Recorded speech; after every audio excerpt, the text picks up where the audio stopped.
Sekarang di kediaman Duke Agnus, kini Lucia telah diberikan cincin Elftir oleh Joshua melalui kesatria Chance. Chance memberitahukan Lucia tentang Joshua yang kini sudah masuk ke dalam akademi. Di sini Lucia merasa kecewa karena dirinya tidak bisa ikut hadir melihat Joshua masuk ke akademi. Tapi Chance meyakinkannya kalau Joshua akan baik-baik saja. Dan tujuan Chance ke kediaman Duke Agnus adalah untuk belajar Swordmastership keluarga Duke Agnus dan menjadi pengawal ibunya Joshua untuk sementara waktu, karena itu adalah permintaan dari Joshua. Di saat Lucia dan Chance berbincang tentang kehebatan Joshua, datang Duke Agnus yang menyapa mereka berdua. Di sini Duke Agnus atau suaminya mengatakan jika ada apapun yang mengganggunya, Lucia harus memberitahukannya. Setelah perbincangan yang singkat itu pun, kini Duke Agnus pergi. Sekarang salah satu pelayan Duke Agnus menanyakan kenapa Duke Agnus membawa Nyonya Lucia ke kediamannya kembali. Karena hal itu dapat membuat Nyonya Vanessa iri dan akan menimbulkan pikiran jahatnya. Di sini Duke Agnus mengatakan kepada pelayannya, bukankah dirinya juga sudah tahu tentang kekuatan dari Joshua? Walau begitu, sang pelayan terlihat khawatir tentang garis keturunan keluarga Duke Agnus. Karena bisa saja Bubble melawan Joshua melalui jalur kepala keluarga dan melakukan perebutan tahta. Karena Bubble merupakan seorang putra yang sah.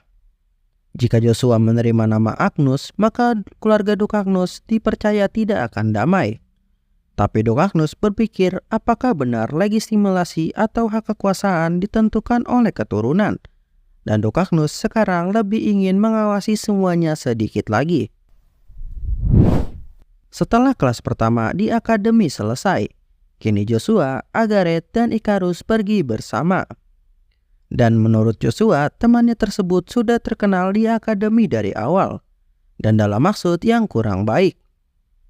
Tiba-tiba datang sekelompok orang yang mulai meledek kelompok Joshua, karena mereka berpikir orang-orang kasta rendah cocok berkumpul dengan yang sesama kasta rendah. Dan orang yang melantarkan kata itu adalah Amaru Brunstein dan kawan-kawannya. Mendengar nama tersebut mengingatkan Joshua dengan salah satu master di Kekaisaran Avalon yang disebut Master Rapier, yaitu master yang menggunakan senjata rapier sebagai senjata utamanya. Dan dugaan Joshua kalau Amaru adalah anak dari keluarga master tersebut. Di sini kelompok Amaru memandang rendah kelompok Joshua dan membuka aib Agaret dan mengatakan kalau Agaret adalah anak haram dan Amaru menyesal karena pernah menjadi temannya. Tiba-tiba Icarus marah dan menegur ucapan Amaru yang sangat kasar kepada Agaret. Dan salah satu temannya Amaru yang bernama Duncan Paul malah berbalik mengomel kepada Icarus. Dan dari permasalahan tersebut mulailah perdebatan antara Paul dan Icarus. Tapi tiba-tiba Paul bencong ini tiba-tiba memukul Icarus hingga dirinya terjatuh. Dan mengatakan kalau Icarus hanyalah seorang rakyat bawah yang lebih rendah dari hewan. Bukan kalau saja karena dirinya diadopsi oleh seorang baroni desa, dirinya sekarang bukanlah apa-apa. Agaret yang mencoba melindungi Icarus kini terkena serangan juga, yang hampir memulai suatu perkelahian. Di sini akhirnya Joshua mulai maju untuk menghentikan kelompok Amaru. Karena Joshua berpikir dirinya tidak bisa menghabiskan hari-harinya dengan damai. Karena malah banyak orang yang mulai mengganggunya. Sebelum Joshua ambil tindakan, tiba-tiba datang pangeran keempat atau Caesar yang mencari Joshua dan mengatakan apakah Joshua tidak senang dengan kehadirannya. Kita sekarang ke Pangeran Veron.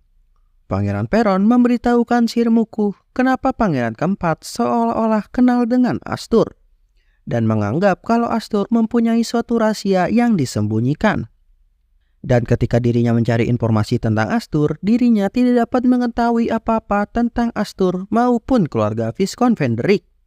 Dan untuk itu, kini Pangeran Veron menyuruh Muku untuk pergi ke bar Lunar Moon untuk menanyakan tentang seseorang bernama Astur Van Venderick, yaitu untuk membeli informasi dari seorang informan.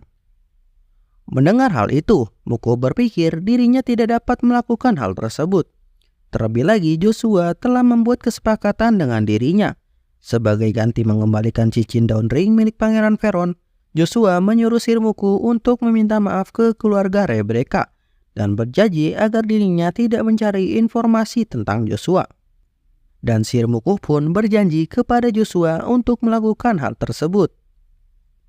Sekarang Sirmuku menolak permintaan dari Pangeran Veron karena apa yang dilakukannya kini telah melewati batas. Tiba-tiba Pangeran Veron marah dan Muku dilempar gelas berisi anggur dan mengenai kepalanya. Karena Pangeran Veron marah dengan sikap kesatrianya karena selalu menolak apa yang disuruhnya. Dan kini Pangeran Veron menyuruh Muku untuk melakukan tugasnya segera. Mau tidak mau, kini Sirmuku terpaksa melakukan perintah Pangeran Veron. Di tengah pelajaran yang sedang berlangsung, Joshua berpikir kalau dirinya tidak mau menarik perhatian banyak orang. Tapi karena dirinya harus membawa Ikarus ke pihaknya, Joshua harus merubah rencananya. Terlebih lagi setelah pertemuan sebelumnya dengan Pangeran keempat, membuat orang-orang penasaran dengan identitas Joshua sebenarnya. Tiba-tiba Agaret dipanggil karena dirinya ketiduran saat jam pelajaran. Dan semua orang menertawainya dan juga menghinanya, karena Agaret tidak fokus dalam pelajaran. Di sini sang guru sedang menjelaskan tentang konsep senjata. Dan sesuai buku, pedang dianggap sebagai senjata terhebat, dan itulah mengapa kebanyakan knights terkenal menggunakan pedang sebagai senjata utama mereka. Bahkan sang Kaisar Avalon dan juga Duke Agnus, salah satu dari 9 bintang orang terkuat, juga menggunakan pedang sebagai senjatanya. Dan itu berlaku juga ke 5 master yang ada. Di sini sang guru menanyakan kenapa pedang dianggap sebagai senjata terhebat. Tiba-tiba Amaru Laknat ini menjawab, karena semua senjata lain selain pedang adalah sampah. Dan orang-orang yang menggunakannya skillnya juga ampas. Amaru menganggap orang yang menggunakan senjata lain tidak dapat mengalahkan seorang pengguna pedang. Tapi sang guru mengatakan kalau hal itu seperti yang dikatakan Amaru, kenapa kebanyakan prajurit dalam peperangan lebih menggunakan tombak sebagai senjatanya? Dan menanyakan apa menurut Amaru para prajurit lebih baik dilatih menggunakan pedang atau tombak. Amaru menjawab kalau dirinya menganggap prajurit adalah orang yang skillnya sama-sama rendah. Dan pedang bukan untuk prajurit yang akan mati. Yang dimana di sini Amaru menganggap prajurit sebagai barang sehabis pakai. Mendengar hal itu, Joshua menganggap kalau jawaban Amaru sangat konyol. Joshua mengatakan kalau dari pandangannya malah pedang adalah senjata terburuk, apalagi senjata rapier yang sangat tidak berguna sebagai senjata utama. Tiba-tiba orang-orang di kelas terkejut mendengar jawaban dari Joshua karena Amaru merupakan seorang pengguna rapier. Dan kini Amaru murka karena senjata rapier kebanggaan keluarganya dihina oleh Joshua.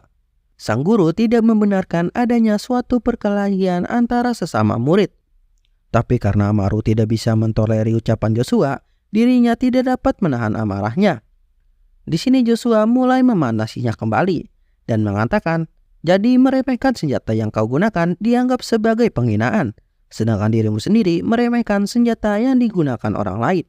Mendengar hal itu membuat Amaru makin marah dan meminta Astur untuk duel bersamanya untuk membuktikan siapa yang benar. Tapi Joshua mengatakan kalau dirinya sekarang tidak bisa melakukan duel karena terkait peraturan dalam akademi.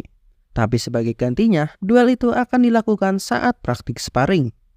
Mendengar hal itu membuat Amaru sadar kalau ada praktik sparring dan menyetujui usulan Astur untuk duel saat sparring.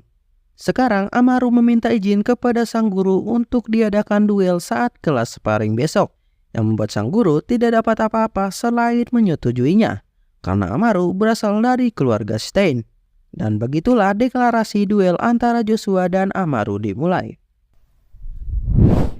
Di ruangannya, kini Joshua, Agaret, dan Ikarus berkumpul membahas Joshua yang akan berduel. Mereka berdua khawatir dengan Astur, karena pastinya sekarang dirinya menjadi target dari Amaru Stein. Di sini Agaret menjelaskan kalau Amaru adalah orang yang hebat dalam menggunakan senjata rapiernya, karena keluarganya adalah pengguna rapier. Yang membuat Joshua berpikir ternyata Agaret cukup mengenal Amaru dengan baik. Agaret menjelaskan kalau dulunya mereka berdua adalah teman yang baik. Saat di tanah kematian yang terletak di perbatasan utara Avalon, terdapat dua keluarga yang menahan invasi demonik beast, yaitu ayah Amaru dan juga ayahnya Agaret. Karena persahabatan antara ayahnya, membuat Amaru dan juga Agaret ikut bersahabat. Tapi karena Agaret adalah putra dari seorang selir, sedangkan Amaru seorang pewaris, membuat persahabatannya itu menjadi renggang. Itulah mengapa Agaret menyuruh Astur untuk meminta maaf, karena dirinya tidak mau melihat Astur terluka.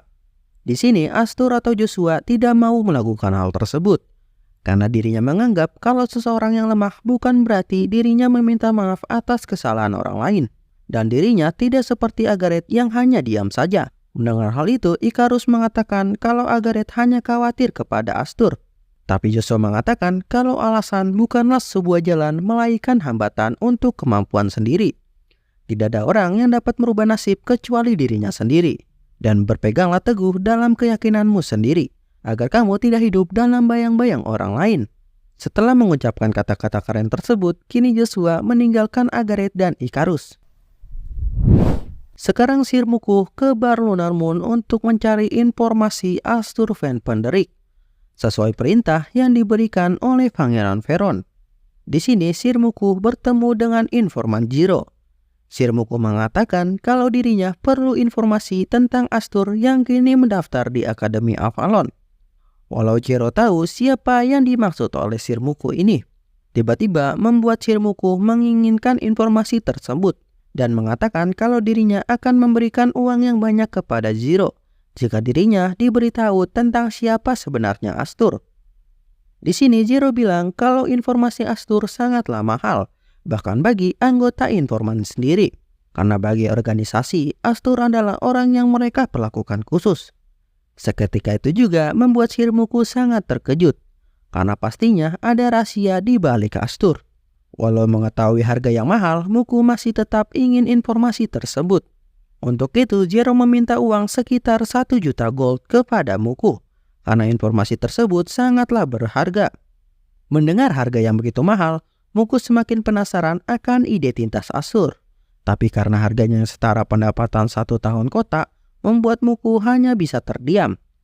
Sekarang Jiro kembali masuk ke tempatnya, mengatakan jika uangnya sudah ada, Mukuh boleh kembali lagi untuk mencarinya.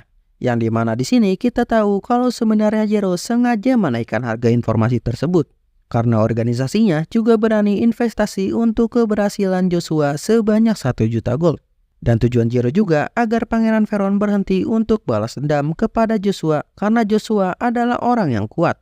Semua yang Jiro lakukan adalah agar Joshua berfokus untuk mencari koin merah milik organisasi yang nantinya digunakan untuk menghentikan perang. Di sisi lain, Joshua kini sedang berlatih dengan tombaknya yang bernama Logia. Joshua mencoba untuk menggunakan energi demonik dan energi divine secara bersamaan, menggabungkannya dengan kekuatan Brontostone. Di sini Joshua terlihat susah payah dalam menggabungkan kekuatannya, yang membuat kekuatannya meledak dan Joshua terkena serangan balik atas kekuatannya sendiri. Dan karena hal itu, Joshua kini berakhir pingsan. Kini 3 hari telah berlalu. Joshua tersadar dan merasa kesakitan atas apa yang dilakukan sebelumnya pada saat proses penggabungan energinya. Dan ketika dirinya ingin berlatih lagi, tombaknya kini menghilang. Seketika itu juga membuat Joshua sangat panik mencari tombaknya. Tiba-tiba terdengar suara seseorang dan terbuka sihir subruang yang membawa Joshua ke dunia serba hitam. Di sini muncul seseorang yang tidak diketahui, yang membuat Joshua menanyakan identitas sebenarnya. Di sini sosok tersebut memperkenalkan dirinya sebagai yang terhebat di dunia, yaitu Logia. Dan dia juga mengatakan kalau selama ini yang melindungi Joshua saat pingsan selama 3 hari adalah dirinya. Joshua terkejut karena senjatanya kini memiliki bentuk manusia, dan dirinya sudah pingsan selama 3 hari. Yang pastinya akademi kini sudah ramai mengenai Joshua yang akan bertanding. Di sini Joshua berpikir kenapa Logia kini muncul dalam bentuk anak kecil. Tapi Logia tahu isi pikiran dari Joshua dan mengatakan kalau wujudnya sekarang hanyalah bentuk pertama dari kekuatannya. Logia memberitahu kalau sekarang ada hal yang lebih penting yang harus Joshua lakukan. Untuk itu, dirinya akan memberi Joshua sebuah informasi. Logia mengatakan kalau batu Genesis yang Joshua peroleh memiliki kekuatan yang lain. Jika Joshua berpikir kalau batu Genesis hanya memiliki kekuatan elemen saja, maka Joshua adalah orang yang bodoh. Terlebih lagi, kekuatan batu Genesis ada di tempat lain. Joshua yang mendengar hal itu cukup penasaran. Di sini Logia memberikan pertanyaan untuk Joshua. Kekuatan apa yang dimiliki oleh Bronto Stone yang Joshua miliki saat ini? Joshua berpikir kalau batu Bronto memiliki kekuatan petir, penghancur, dan karakteristik itu sama dengan batu magma. Yang pastinya kedua batu itu memiliki hubungan satu sama lain. Karena Joshua sudah tahu, sekarang Logia menyuruh Joshua untuk memikirkan hal itu baik-baik. Karena itulah jalan yang dapat membantu Joshua untuk mencapai tujuannya secepat mungkin. Di sini Joshua bertanya kepada Logia, apa maksudnya agar dirinya dapat mencapai tujuannya secepat mungkin? Logia menjawab, yaitu tujuan sebenarnya dari Joshua. Dan Logia mengatakan, kau harus balas dendam. Oke, ceritanya bersambung sampai di sini. Bagaimana? Nanggung banget kan? Tapi tenang aja, karena ceritanya sengaja Jimmy berhentikan sampai di sini. Karena next upload bakalan lebih panjang lagi dan makin seru ceritanya. Dan pastinya gak enak kalau sekarang Jimmy lanjut cerita dan berhenti di tengah pertarungan. Jadi kalian sabar aja, anggap aja kalian lagi nonton anime. Terima kasih buat kalian yang sudah menonton sampai akhir. Jangan lupa di like dan komen videonya, supaya Jimmy tahu kalian masih menunggu uploadan terbaru dari video ini. Oke, sampai jumpa di next video selanjutnya. Sehat selalu, bye-bye.